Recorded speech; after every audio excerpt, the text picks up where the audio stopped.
hari Rabu bersama Tony Rosid, pemerhati bangsa kita. Kita akan sapa dulu beliau. Assalamualaikum Mas Tony. Waalaikumsalam warahmatullahi wabarakatuh, Pak Iksan. Baik, Alhamdulillah. Sehat Mas Tony ya pagi ini? Alhamdulillah. Selamat sehat. tahun Jogja baru terasa ya. cerah ini. Oh Jogja, sekarang di Jogja ya, luar biasa. Saya lagi di Malioboro ini. Malioboro. Waduh, ini yang udah makan nasi gudeg gudeg pagi di sana. Ini lagi di depan nasi gudeg ini. Wah, coba dibadalkan buat seluruh pendengar ini, nikmatnya luar biasa. Mas Tony, tapi ngomong-ngomong urusan dalam negeri ini, Anda tahu kan dari dulu ini polisi ini menjadi perhatian dari zaman company Belanda terus bergerak Republik kita ini. Nah sekarang ini Lemhanas lagi coba-coba kutak-katik pro dan kontra urusan revisi Undang-Undang Polri. Kalau nggak salah 500 ribuan ini anggotanya ya, kurang lebih ya. Nah, apa yang Mas Tony lihat? Lemhanas ini bukan hanya mau bikin dewan, dewan keamanan, macam dewan-dewan begitulah katanya. Apa yang Mas Tony lihat dari sepak terjang ke depan ini? Alkisah di tengah DPR yang katanya tukang stempel ini. Ya, bagaimana? Silakan Mas Tony. Iya, pada prinsipnya mesti polisi dan Polri itu sejajar. Gitu kan? Sehingga tidak menimbulkan TNI, ya? kecemburuan satu dengan yang lain. Kalau kita lihat pada masa Orde Baru, polisi itu seolah-olah menjadi adik tiri lah mungkin ya dari tentara, karena dulu ABRI itu memiliki dua fungsi. Salah satunya adalah fungsi untuk mengamankan politik kekuasaan. Pada saat itu memang banyak diberikan posisi-posisi tertentu, diantaranya adalah kepala-kepala daerah diisi oleh tentara. Begitu juga di DPR ada fraksi ABRI pada saat itu. Nah, kemudian era reformasi muncul, Polri langsung di bawah presiden. Nah sekarang situasinya berbalik. Polisi mendapatkan banyak job, mendapatkan banyak posisi tempat ya yang itu tidak dimiliki oleh TNI misalnya. Apalagi kemudian polisi berada di bawah presiden langsung. Nah ini pada akhirnya kan ada ketidakseimbangan juga. Yang kita mau adalah pertama ada keseimbangan sehingga tidak terjadi rasa iri, tidak terjadi kecemburuan yang kemudian seolah-olah ada sebuah persaingan yang kadang-kadang membuat persaingan khususnya di bawah yang tidak sehat. Oleh karena itu ini mesti diselesaikan. Dan kita tahu bahwa banyak kasus terjadi di bawah, ada gesekan sedikit antara Polri dengan TNI, kemudian terjadi tembak-menembak, bahkan ada yang terbunuh, gitu kan. Dan ini hampir setiap tahun terjadi. Ya, menurut banyak analisis bahwa itu diakibatkan oleh rasa kecemburuan di antara TNI dan Polri. Oleh karena itu, pada intinya adalah bagaimana TNI dan Polri itu diperlakukan menurut undang-undang dan aturan secara imbang, posisinya juga seimbang, kemudian mereka mendapatkan anggaran yang proporsional, lalu juga mereka mendapatkan tempat yang adil ya, antara Polri dan TNI. Dan yang terpenting adalah bagaimana mereka profesional. TNI sesuai dengan tupoksinya, Polri sesuai dengan tupoksinya. Kalau memang usulan Lemhanas di mana Polri itu tidak di bawah presiden langsung tapi di bawah kementerian, kalau memang itu menjadi sebuah solusi, menurut saya memang harus diperjuangkan, harus juga didukung oleh semua pihak. Ya, jangan kemudian para elit ini satu dengan yang lain bernarasi yang pada akhirnya di belakang itu ada kepentingan masing-masing. Lepaskan sebuah kepentingan, orientasinya adalah untuk bangsa dan negara, bagaimana supaya TNI dan Polri secara proporsional dan bekerja secara proporsional dalam konsep keadilan dan juga perlakuan serta posisi dalam undang-undang, begitu juga profesional. Kalau tidak ada intervensi, tidak ada banyak peluang untuk mereka memiliki job yang tidak dalam porsinya TNI Polri, saya pikir perlu itu diupayakan untuk bagaimana mereka profesional dan profesional. Yaitu saya pikir nanti kita perlu diajak bicara kepada semua pihak yang memiliki kompetensi bagaimana posisi TNI dan Polri sekarang, khususnya Polri, apakah memang harus dibawa kementerian. Kalau memang mereka bisa lebih profesional, terus kemudian tidak menimbulkan rasa kecemburuan, lalu harus berada di bawah kementerian, menurut saya juga perlu. Oleh karena itu perlu kajian yang sangat serius, jangan spontan gitu. Usul daripada Lemhanas menurut saya ini perlu disambut dengan baik untuk menjadi dasar melakukan kajian dari orang-orang yang berkompeten, ya kemudian sebelum membuat sebuah keputusan. Jangan hanya wacana, jangan hanya diskusi di publik, jangan hanya hiruk pikuk yang melibatkan kepentingan-kepentingan tertentu. Gitu Pak. Ya, karena negeri kita ini banyak yang kaget-kagetan, karena kan hal begini sangat mendasar dan harusnya menjadi bagian dari janji para pemimpin, harusnya ya. Tapi ada lagi yang tidak disebut-sebut dalam janji pemimpin adalah catatan akhir tahun nih. PKS bikin catatan siapa yang diuntungkan pindah ibu kota negara pada saat pandemi ini. Juga ada kunjungan kerja ke Kazakhstan yang tempat banyak orang bening-bening di sana. Jalan-jalan ke sana, tahu-tahu nanti keluar ke sebuah putusan. Wallahu alam. Apa yang Mas Tony Rossi lihat potret dari pengamatannya atas ibu kota baru? Harusnya di Jogja ini lebih enak di sana ibu kota ya, lebih murah ya. Ini kebetulan dulu Jogja adalah pernah menjadi ibu kota kan untuk sementara. Begitu keren kau di sana kan. Begini, silakan Mas. Kita harus tahu dulu tujuan untuk pindah ibu kota apa. Ini penting. Apa masalahnya yang memicu perpindahan ibu kota itu? Kalau memang masalahnya banjir, ya kita coba hitung apakah nggak bisa diatasi. Ya, apalagi sekarang adanya sumber resapan cukup signifikan. Sekarang di mana-mana banjir, di Aceh banjir, di Kalimantan banjir, bahkan di tempat di jalan ibu kota itu adalah banjir. Tapi di Jakarta malah nggak banjir kan? Gitu kan? Banjir fitnah. Kalau memang itu alasannya banjir, kalau itu alasannya adalah kemacetan, apakah tidak terurai kemacetan ini tidak bisa diatasi? Gitu kan? Terus kemudian kalau alasannya adalah udara yang kurang bersih, ya, toh sekarang juga udah turun. Gitu. Jadi ini dulu rakyat harus diyakinkan ya terkait dengan apa alasan paling mendasar untuk berpindah ibu kota. Kalau itu tidak memiliki alasan yang sangat mendasar yang kemudian rakyat itu menganggapnya oh iya benar, masuk akal juga itu loh. Menurut saya jangan buru-buru untuk diputuskan, apalagi di DPR juga belum ada keputusan. Meskipun rakyat dalam tanda kutip agak setengah apatis, alah DPR juga begitu itu loh.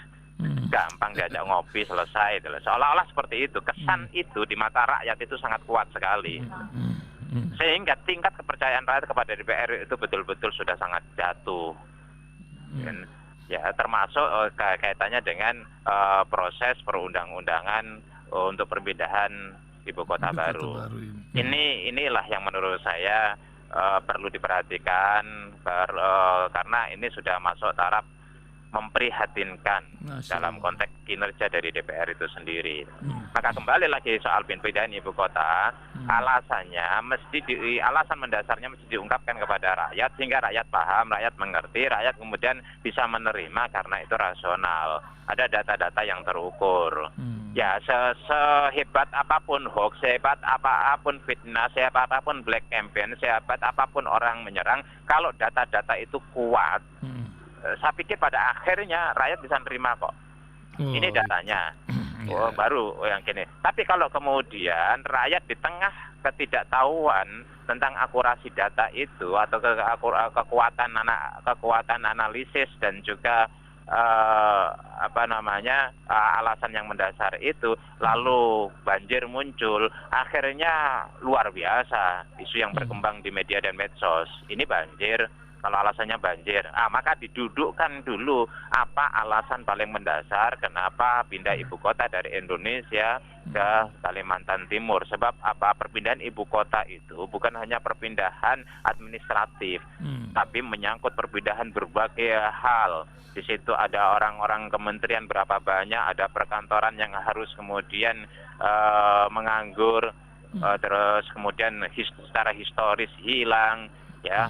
Jakarta ini adalah bahasa keragamannya, soal budaya juga, ini luar biasa itu loh. Ya, jangan sampai kemudian muncul stigma, prasangka bahwa ini adalah kemauan orang-orang tertentu. Sampai kemudian memang betul kalau pindah ibu kota baru itu kan proyek itu luar biasa, ratusan triliun gitu kan. Di situ kemudian ada peluang bisnis, ada peluang untuk mencari keuntungan dan sebagainya.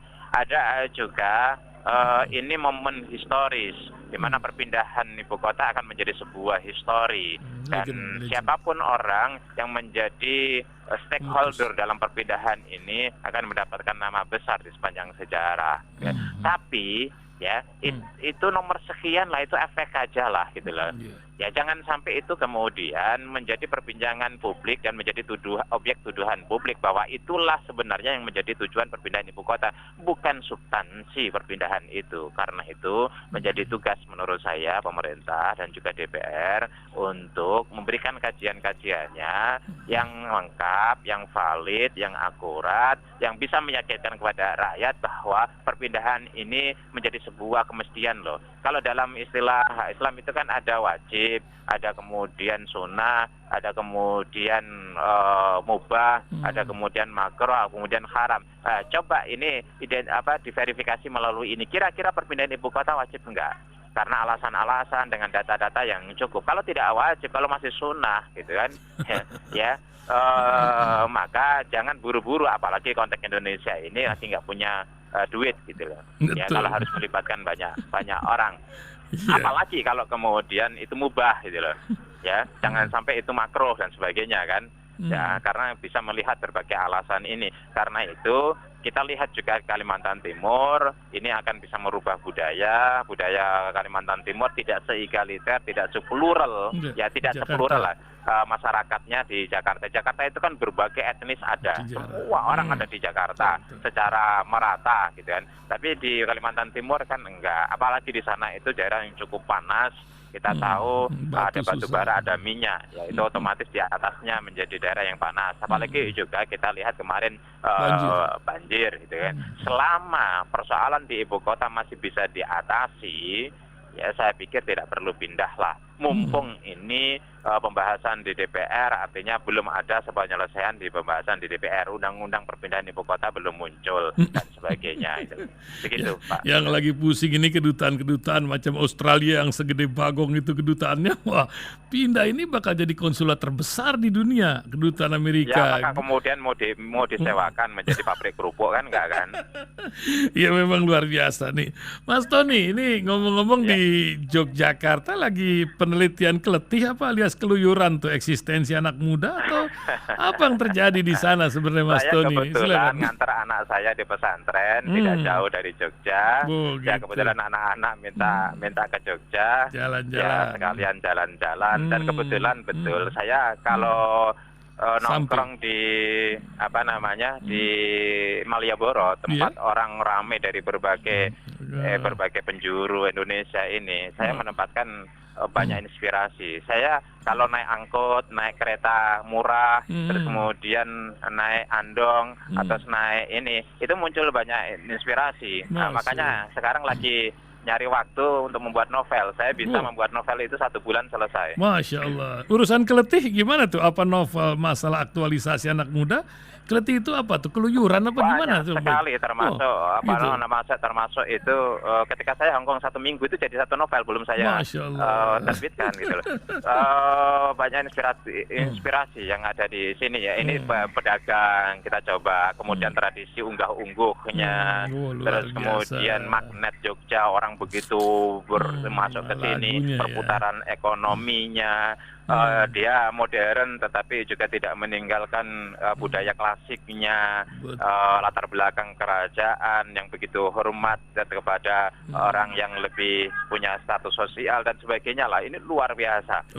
Jadi ada belum seninya, orang pengamen begitu banyak, terus kemudian tetap di sini ada beca, ada andong, ada mainan untuk anak-anak yang modern, terakomodir. Jadi ini perpaduan antara masa lalu dengan masa sekarang. Luar itu biasa. Yang semua ada di sini gitu loh. Terutama yang ada di ini apalagi ini kota pariwisata. Jadi semua tempat disulap menjadi wisata yang sehingga menjadi magnet untuk menghadirkan banyak orang-orang dari penjuru Indonesia, bahkan ada di luar negeri. Nah, betul. Jangan lupa di sana juga sekarang ada radio silaturahim Rasil ya di Begitu ya? Piungan sudah ada. Dan kita banyak berhubungan dengan teman-teman radio Semoga ada di yang mendengar ini. Ada pasti insya Allah ya di Jogja.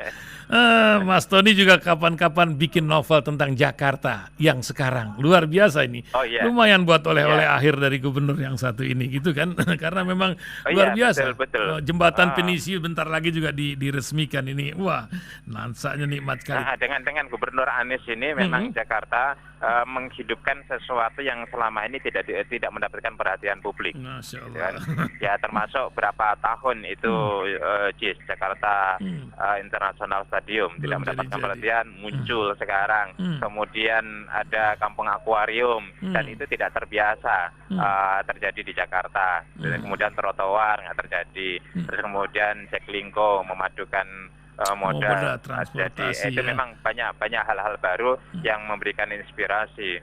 Ya, ini perlu pengamatan dan penelitian ke lapangan lokasi-lokasi itu dan masyarakat Jakarta menjadi sebuah novel supaya novelnya betul-betul memiliki data yang kuat. Terima kasih Mas Tony, terima kasih bincang-bincangnya di pagi hari ini. Lanjutkan makan gudeg pagi dan jangan lupa doakan kita seluruh pendengar. Ya, salam dimanapun. untuk semua para pendengar Rasil, khususnya para pendengar yang ada di Jogja. Dan habis setelah ini Fahri akan menyampaikan lagu Yogyakarta ya, yang enak itu Jogja. Oh, ya. Lagu Jogja kita akan sampaikan. Terima kasih Mas Tony. Assalamualaikum Mas Tony. Waalaikumsalam warahmatullahi wabarakatuh.